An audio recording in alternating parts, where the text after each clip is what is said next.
पानी का टैंक था, वाटर टैंक, उस वाटर टैंक के जरिए से दीवारों के अंदर पानी भरते थे। ओके भैया जी। राजा मान सिंह को जोधाबाई के भतीजे जहांगीर के मामा, उन्होंने बर्थडे में जाता, ये पहले अकबर के महल के अंदर था, अकबर के महल के अंदर जाना अलाउ नहीं, तो आपको ध्यान के लिए यहाँ पर रख दिया। बात कुछ कह रहा है 3 स्टेप इसके बाहर है, 3 स्टेप इसके अंदर चढ़ने के लिए, उतरने के लिए। ओके तो स्वागत है, मेरा नाम हरबाज सिंह है।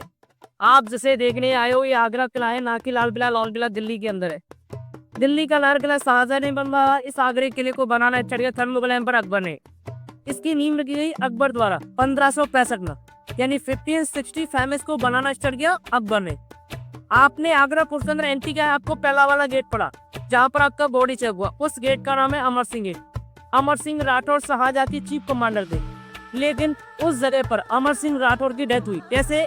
उनके साले ने, अर्जुन गौड़ ने, उनका पद और पैसे के लालच में उनको वहां पर मार दिया। लेकिन शाहजहां ने उनकी बहादुरी को देखते हुए यानी अमर सिंह राठौर को यादगार बनाने के लिए उस गेट का नाम अमर सिंह रखा। सेकंड वाले गेट का नाम था जहाँ पर आपका टिकट स्कैन हुआ नौबत खानी म्यूजिक गैलरी, जहाँ पर राजा महाराजा को बड़े बड़े नगाड़े बजाकर स्वागत किया जाए। जब राजा दूसरे फ्लोर पर जंग चिल्लाते हैं तो बड़े बड़े नगाड़े बजाकर स्वागत किया जाए। ये आपके पीछे तीसरा गेट है, उस गेट का नाम है अकबरी गेट को जाते हैं। एक्चुअली आप लोगों ने 3 गेट की तीनों गेट, पहले गेट से आप देखेंगे, दूसरा गेट आपको नजर नहीं आएगा, दूसरे गेट से देखें, तीसरा गेट आपको नजर नहीं आएगा। टेढ़े मेढ़े रास्ते बनाए जिग-जैग सिक्योरिटी पर्पस के लिए, क्योंकि जो दुश्मन लोग राजा पर अटैक करते घोड़ों से करते हो, तो घोड़ों की रफ्तार कम करने के लिए, दुश्मनों को कंफ्यूज करने के लिए किधर से जाना किधर से नहीं जाना, जिग-जैग बनाए। सोचिए अगर गेट टेक लाइन में होगा तो दुश्मन को रफ्तार से एंट्री करेगा, अगर गेट टेढ़ा में होगा रफ्तार कम हो जाएगी। फिर भी तीनों गेटों को तोड़ता हुआ, क्रॉस करता हुआ दुश्मन पोर्ट के अंदर एंट्री करेगा। जो आपके सामने स्लोप दिख रहा है 75 का स्लोप है, ऊपर से मुगल आर्मी हैवी स्टोनियन गोल गोल पत्थर डाउन करेगी ताकि दुश्मन मर जाए, दम जाए, वापस हो जाए। अगर फिर भी सर दुश्मन पत्थरों से साइड में बचेगा, आपकी सेफ्टी के लिए दीवारों का सहारा लेगा। दीवारों को दोनों साइडों में चैनल है, एक तरफ से गर्म पानी, एक तरफ से गर्म तेल, घोड़ों के ऊपर बरसाने के लिए ताकि घोड़े बेकाबू हो जाए, वापस लौट जाए। आपकी जो पैरों पर लाइनिंग दिख रही है कोई डिजाइन नहीं है, क्योंकि उस जमाने में गाड़ी के घोड़े नहीं होते, यानी उस जमाने में कोई कार वगैरह नहीं होती, उस जमाने में हाथी घोड़े होते जो राजा महाराज सवारी करते थे, उनके पैर स्लिपर गेप बनाई हुई भैया सी। आप पे जो पीछे छोड़े ना ये ऑफिस बनी हुई है, शहर में एक हॉस्पिटल बना हुआ है, उस जमाने में राजा महाराजा को टेम्पर हस्तबल हुआ करते थे, जहाँ पर राजा महाराजा को सही घोड़े बांधे जाते थे भैया जी। ओके, हम आपको बीच करेंगे 16 पॉइंट जो 25% के मंदिर बने हुए हैं भैया जी। आइए, ये क्यों होता है, क्यों होता है? सड़क पे आपने घोड़ा दौड़ता हुआ देखा है, एक साउंड करता है टक टक, जब दूसरे लोग घोड़े दौड़ेंगे साउंड होगा टक टक टक, पूरा फोर्ट गूंजेगा, तो राजा लोगों आर्मी लोगों को पता चल जाएगा कि दुश्मन लोगों ने अटैक कर दिया। सिक्योरिटी करते मतलब वहां पर खड़े हो जाएंगे सिक्योरिटी के लिए। ओके, आगरा फोर्ट का एरिया भैया 2.5 किलोमीटर का है, यानी 2.5 किलोमीटर में पूरा फोर्ट बना हुआ है। वर्ग स्पान को नापेंगे तो 94 एकड़, जो कि अकबर के शासनकाल से 2 पार्टों में डिवाइड है। अकबर ने इसको 2 पार्टों में डिवाइड दिया, 75% आर्मी को दिया, 25% अपने लगा, तो 25% रेजिडेंस है जहाँ पर राजा महाराजा रहे थे, जो कि मुगल राजाओं ने यहाँ से लॉन्ग टाइम तक शासन किया है। ओके भैया जी, आगरा फोर्ट से जो कि कैपिटल रहा है ये। ओके भैया जी, जो कि एशिया का सेकंड लार्जेस्ट फोर्ट है सर ये। 75% के अंदर आज भी भैया जी आर्मी है, जो कि मुगल टाइम पर मुगल आर्मी, ब्रिटिश टाइम पर British army, right time Indian time तो इंडियन आर्मी है। आज के टाइम पर हमारा इंडियन आर्मी है, उधर जाना सर हमारा अलाउ नहीं है, वो बंद है सर एंट्री। इधर का बाउंड्री वॉल आर्मी, इधर का बाउंड्री वॉल हम घूमेंगे इधर इस साइड का। ये सामने वाला गेट है, ये हमारा एग्जिट पॉइंट रहेगा, यहाँ से हम बाहर निकल आएंगे, राइट साइड से एंट्री करेंगे। ठीक है, चलो।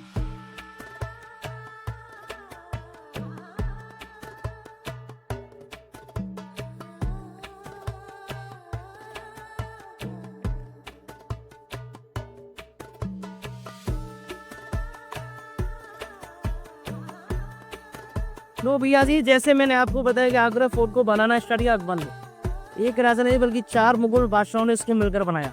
4 मुगल जनरेशन ने, अकबर के बेटे जहांगीर, जहांगीर के बेटे शाहजहां, शाहजहां के बेटे औरंगजेब, 4 मुगल बादशाहों ने इसको मिलकर बनाया, जिसको बनने में लगे 95 साल, 95 ईयर्स।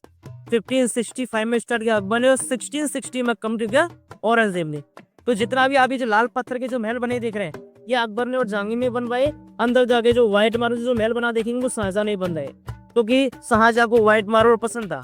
औरंगजेब ने इसके अंदर कोई बिल्डिंग नहीं बनवाई। औरंगजेब ने आगरा फोर्ट की सुरक्षा के लिए इसके चारों तरफ 2 गहरी खाई बनवाई। जब आपने अमर सिंह के ऊपर एंट्री किया था ना, तो आपने एक ब्रिज क्रॉस किया होगा, पानी वाली, सेकंड जंगल वाली, पानी के अंदर क्रोकोडाइल और जंगल के अंदर बंगाल टाइगर, कोई भी दुश्मन इस फोर्ट के अंदर डायरेक्ट एंट्री ना कर सके। और औरंगजेब ने सर ऐसा इसलिए किया था क्योंकि औरंगजेब ने यहाँ से शासन नहीं किया था, उसने शासन किया था दिल्ली के रेड फोर्ट से, दिल्ली के लाल किले से सर। ओके। फोर्ट के अंदर जितना भी आर्किटेक्चर देख रहे हो पूरा राजपूताना है, क्योंकि अकबर को पसंद था। लेकिन फोर्ट को जो बनवाया गया वो इंडो इस्लामिक आर्किटेक्चर में बनवाया। इंडो इस्लामिक आर्किटेक्चर क्या होता है, जो सबको मिक्स करके बनाया, हिंदू, इस्लामिक और क्रिश्चियन, कि मैं आपको आगे बताऊंगा उनके सिंबल। ठीक है भैया जी, आइए। और भैया सामने जो महल बना हुआ, इस महल का नाम है जहांगीरी महल। जहांगीरी महल, जहांगीरी महल यानी सन ऑफ अकबर, जो कि अकबर ने बिल्ड करा अपने बेटे जहांगीर के लिए। सेम ऐसा पहले इसके बाजू में उन्होंने बर्थडे में जाता, ये पहले अकबर के महल के अंदर था। अकबर के महल के अंदर जाना अलाउ नहीं, तो आप लोग ध्यान के लिए यहाँ पर रख दिया। बात कुछ कह रहा है 3 स्टेप इसके बाहर है, 3 स्टेप इसके अंदर चढ़ने के लिए, उतरने के लिए। ओके, in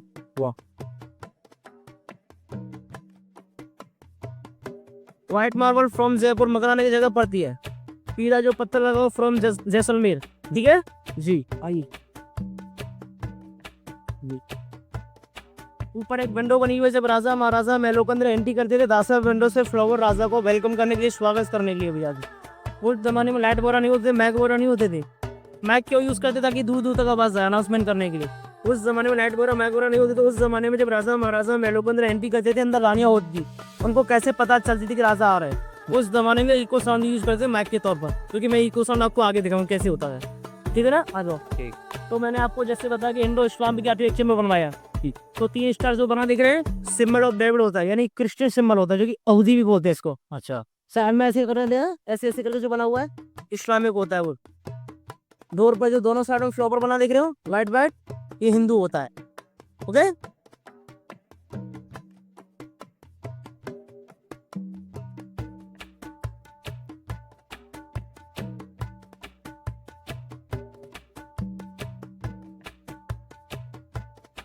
दोस्तों इस जगह का इस्तेमाल उस दौर में अनाउंसमेंट के तौर पर किया जाता था, क्योंकि यहाँ पर वॉइस काफ़ी इको होती है, तो मुझे यहाँ पर म्यूट करना पड़ा क्योंकि बैकग्राउंड म्यूज़िक बहुत ज़्यादा आ रहा था। लेकिन भैया ने हमें बताया कि जैसे राजा महाराजा यहाँ आया करते थे, तो यहाँ पर ऐलान लगा करता था कि जलालुद्दीन मोहम्मद अकबर तशरीफ़ ला रहे हैं, और इधर आजू बाजू में ढोल बजा करता था, और ऊपर से उनके ऊपर फूलों की बारिश की जाती थी।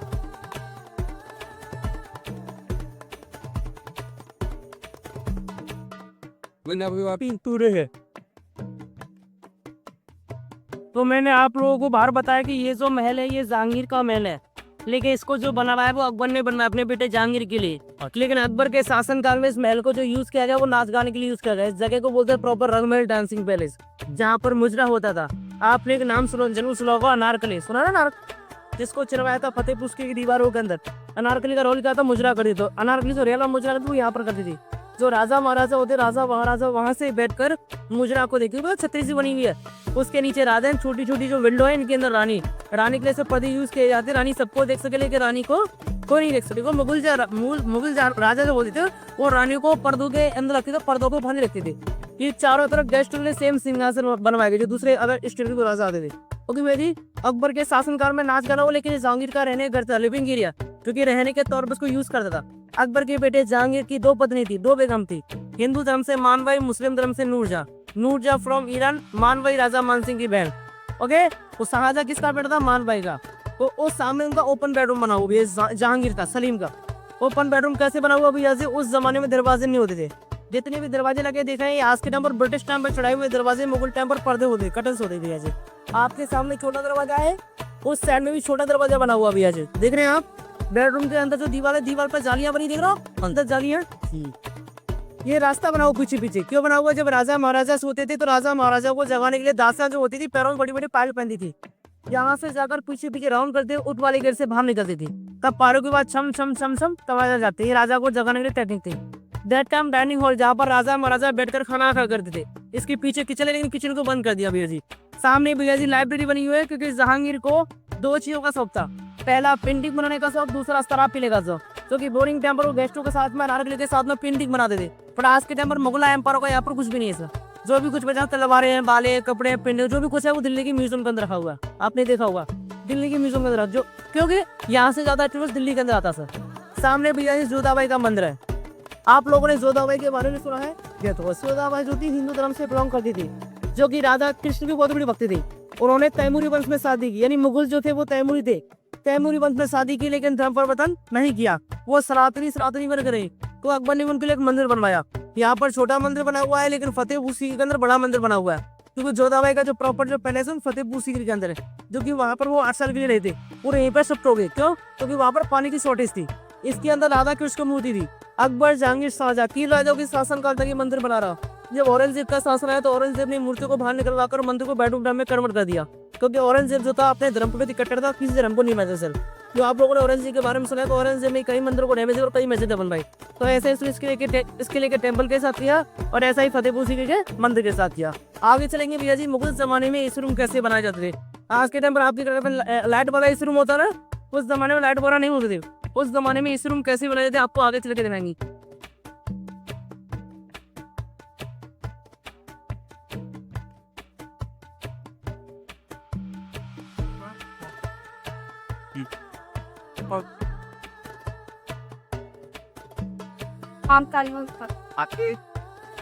ये भैया जी पूरा लाइब्रेरी है, जहाँ पर पेंटिंग रहती है, बट आज के टाइम पर कुछ भी नहीं है।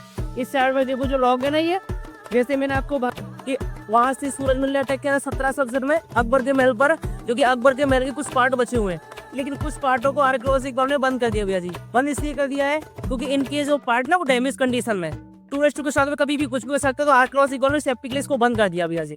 ओके, आइए बनाया गया थे।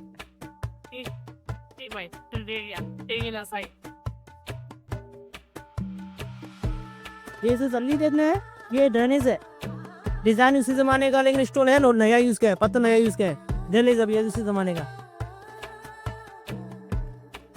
भैया जी अभी हम एसी रूम का अंदर एंट्री करेंगे, तो आप दीवारों को बजा कर देना, दीवारें आपको खोखली मिलेंगी पानी भरने के लिए। उस जमाने में एसी रूम बनाने के सब दीवारों के अंदर पानी भरा जाता, यानी वॉल इनसाइड वाटर ऊपर आपको। लेकिन अकबर के शासनकाल में इस महल को जो यूज किया गया वो नाच गाने के लिए यूज किया गया। इस जगह को बोलते हैं प्रॉपर रंगमहल डांसिंग पैलेस, जहाँ पर मुजरा होता था।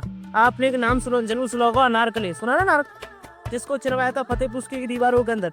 पानी के टैंक कैसे भरते थे? मशक के जरिए से, मशक समझते लेदर बैग, लेदर बैग के जरिए से पानी के टैंक को फुल करके फिर दीवारों के अंदर पानी छोड़ते थे। जब दीवारें पानी से ठंडी और गीली हो जाती थी, उसका जो ओवरफ्लो पानी होता था वो निकल के यहाँ पर आता था, और यहाँ पर पूरा कलेक्ट हो पूरा बाहर जमरों के अंदर। यहाँ से देखेंगे आपको बहुत दिखेगा ना, यहाँ पर पूरा कलेक्ट होता पूरा बाहर। पानी कहाँ से निकल के आता था? इधर आइए, देखिए ओवरफ्लो पानी कहाँ से निकल के आता था। लो देखो,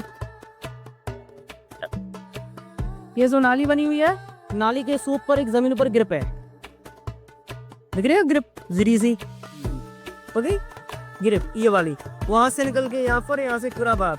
ओके भैया जी, नाम लोग ताज यहाँ से निकल, लेकिन ताजमहल मैं आपको आगे से दिखा दूंगा, आगे से अच्छा लगता है।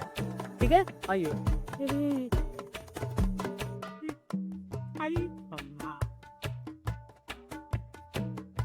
जस्ट इमेजिन करिए फ्लावर क्यों बना होगा। इमेजिन करिए ये फ्लावर इसलिए बना पानी को फिल्टर करने के लिए, क्योंकि जब दीवारों के अंदर से ओवरफ्लो पानी निकल जाएगा तो डस्ट के साथ में आएगा, हमको डस्ट उस गड्ढे में नहीं पहुंचनी है। अगर वहां पर हम डस्ट को पहुंचेंगे तो हमारा ब्लॉक हो जाएगा। तो ड्रिप के अंदर से पानी फ्लावर में गिरेगा ना, फ्लावर के अंदर गिरेगा तो ऐसे राउंड करेगा पानी। जब पानी से राउंड करता पानी का डस्ट होता है नीचे जम जाता है, क्लियर पानी ऊपर आ जाता है, तो क्लियर पानी वहां पर जाएगा, डस्ट यहीं पर रह जाएगा। ओके वैसे इसलिए फ्लावर बनाया गया। इसके जो आर्किटेक्चर थे उनका नाम था Mohammad Kasim Khan from Iran. Okay आइए इस उनका ना एलपी सकते हैं।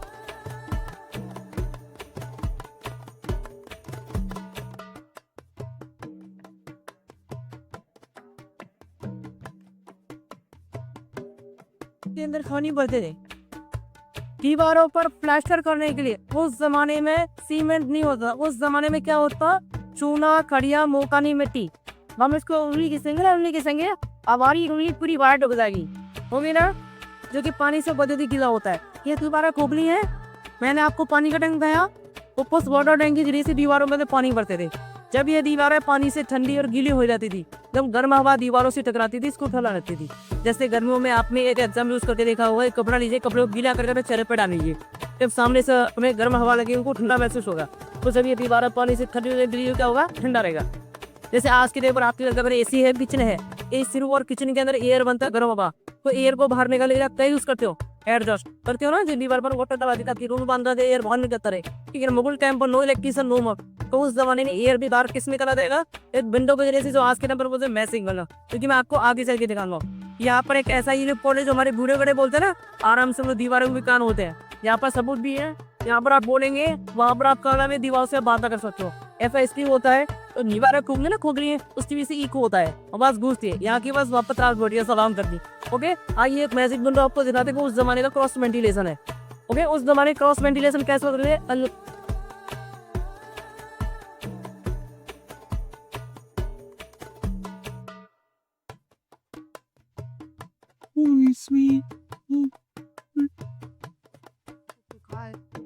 थे सोलो तो प्रेशर शुरू है आप मैं आपको दिखाने जा रहा हूँ उस जमाने का क्रॉस वेंटिलेशन तो आप ऊपर एक विंडो बनी दिखने आप ऊपर विंडो है चले ये हाल में ये कौन दी सिर्फ पैनल ये लेकिन ये ओपन है या क्लोज है ये विंडो क्लोज है मैं इसको ओपन करूंगा इस दीवार को मैं हटा दी ओके आप अंदर जाओ मैं दीवार को हटा दो किसी यू सी